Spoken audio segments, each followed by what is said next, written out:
So over on the Reddits, I think one of the guys, JKD colleague, C-Lot, I think is his name. Nice. I think he trains somebody in Asana. Let me know if you watch this. But he wanted to go over, there's a couple defensive series, so we just call it the 1-2 series, because you throw a jab and a cross. Then there's 1-3, so jab hook, and then a 2-3 series, cross hook. And this is the 1-2 series, and he was coming up with like, hey, I found these lists, but there's some differences. Yeah. And it's just because Guru Dan has changed the requirements over time. He's added certain things, subtracted others. And I have notes that go back to the 60s because I've trained with people like Bud Thompson from that time period, did a couple seminars with him.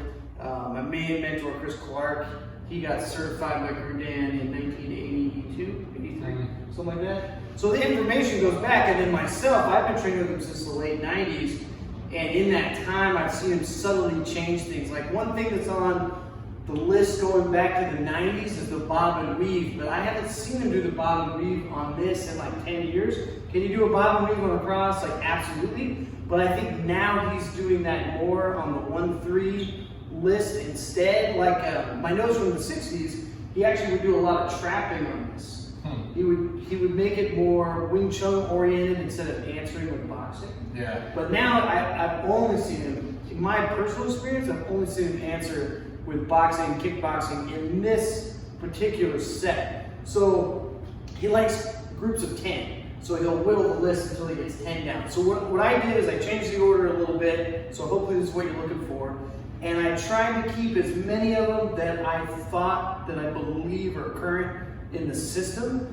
Because, you know, every time I see him, maybe he cherry picks one out and puts another in and calls it 10. So I think I've got like 13 or 14 here with variations. But we'll try to cover it. So first one we're going to do is shoulder roll. So when you shoulder roll, what you want to do is think about bringing your thumb to your lead shoulder, and you want your hand of your other side, your lead side, to go to your solar plexus, and your elbow touches the knuckles there. So it's very secure. So if I got Coach Eric here and I feed him across, when he does the shoulder roll, he's really also covering the body hook, and he's covering the hook to the head. I see a lot of people, they kind of shoulder roll really loose, and they leave that whole area open. Okay, so we'll try to cover a few details in each one. So I'm going to shoulder roll and kick, and then follow across, which Bruce Lee just called ABC. Number 2 is I'm just going to outside parry, just natural parry to the cuff of the glove, and kick, cross across, and kick. So because these are still tight straights, the next one I'm going to do is Biu Jeet, which is just straight. Sometimes we call it a wedge down or a cutting jab. So after I cut underneath, I'm going to go cross, kick. So if you play like the spring energy drill, my elbow's out just enough so I don't get clipped in the face. So one more time. And I'm progressing towards my partner, which is why I'm going to the punching. If I woang pak, or we say noi woang pak, which just means like inside parry as part of the Wing Chun, and then I Biu Jeet, I could maintain distance, so in that case I might kick. So woang pak, Biu Jeet, see I'm a little further away. Well, you can also aggress with that too. So if you want to play with this, I can woang pak and go forward and fire also, and now it makes more sense to stay in boxing range. Okay, then you have what we refer to as the splits. Okay, so I'm going to split the inside line, and that counts as my cross if I was hitting the mitts. So just hook and cross. Number 2 on that is split low, hook and cross.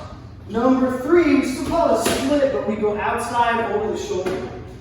And what that is for is like, it's really good if you have a taller man. So see, if I punch Eric with my right, it might come from my chest, which is not good mechanics, but it might loop, and he can easily hit over the top of it as it's coming up.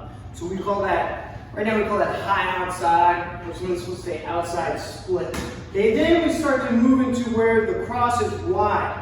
So there's a couple ways to do this. So in the beginning, let's get a little closer to the camera. Oh, sorry. You could just have somebody like, hey buddy, feed me wide and find it. Like if he gives me like a wide right, almost like a hook, we're gonna do a shoulder style. But ideally, if he feeds me the jab, if I start zoning and he feeds the right, I'm naturally going to be inside of it. So he can throw it wide, but I can create the angle by zoning and use the defense or counter that I want to more often than not. So there's 3 on that list. So when he goes wide, shoulder stop, cross across. I always want to cut an angle because the shoulder won't stop me from connecting. Bicep stop, I'm gonna anchor my arm and create a V, cross across. And then inside lever, I'm gonna shoot the forearm over his forearm and fire.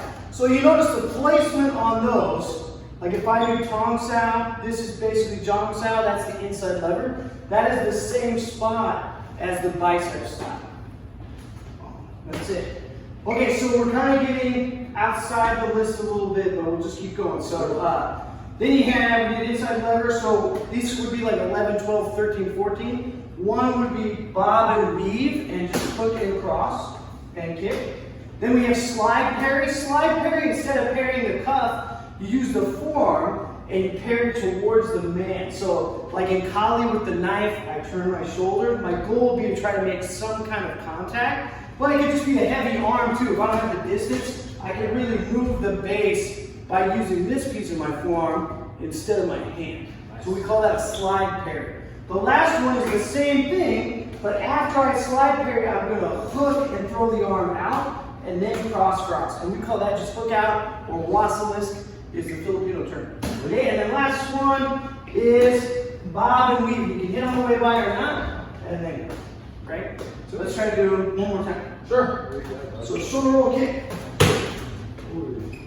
Outside parry. Cut or Biu Jeet. Woang pop, Biu Jeet. Splits. Split high. Split low. Sorry. No, high outside. Wide. Shoulder stop. Good. Bicep stop. Inside lever. Slide parry. Slide parry, hook out. And see, I probably went out of order again. That's all right. Bob and weave. So you'll, like I said, you'll find this list in many different configurations, different orders, and the list isn't even important. What's important? Sparring and getting real. Yeah, being able to pull it off. Yeah, which is required for this is to let people try to punch you in the face. Yep. And then you got to be able to do it off that, create these opportunities or encourage the other person to give it to you. The other thing you can do is when you're sparring, this set is technically under what Bruce Lee called ABD, or attack by draw. So you can look at both zoning and the guard position as part of the draw. So see, if he feeds me the jab and I do like a lazy shoulder roll, he's incited to hit me, but I know I'm going to sew it up and the lean is going to help protect me. So you want to think of these counters, not that you're doing stuff, but as a bait. Right? Yeah. Like when I want to split to the center line, I'm going to do the exact opposite of when I want to see it wide. So let's go from this side here. So he can just punch straight. Just punch straight. Yeah, just every time. Yeah, I'll even go back and forth. Okay.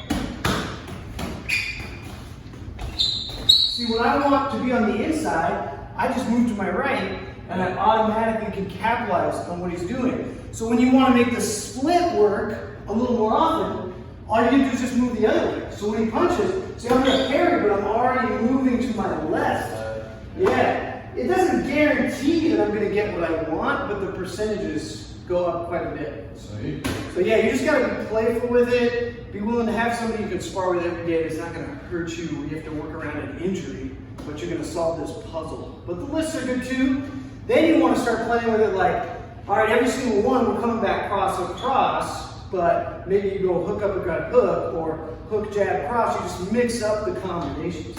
Because that discovery, that's almost more important than the list. Yeah. Oh, 100%, man. So anyway, that's ABD, what we call the 1-2 series in the Inasana curriculum. Thank you guys for watching. Thanks for the suggestion. Really appreciate it, man. And everybody in the community, thanks for liking and subscribing to the channel. And we'll be back Wednesday. Oh, with Jiu-Jitsu. Gracie Jiu-Jitsu. Coming up, guys. Right on. Warriors out.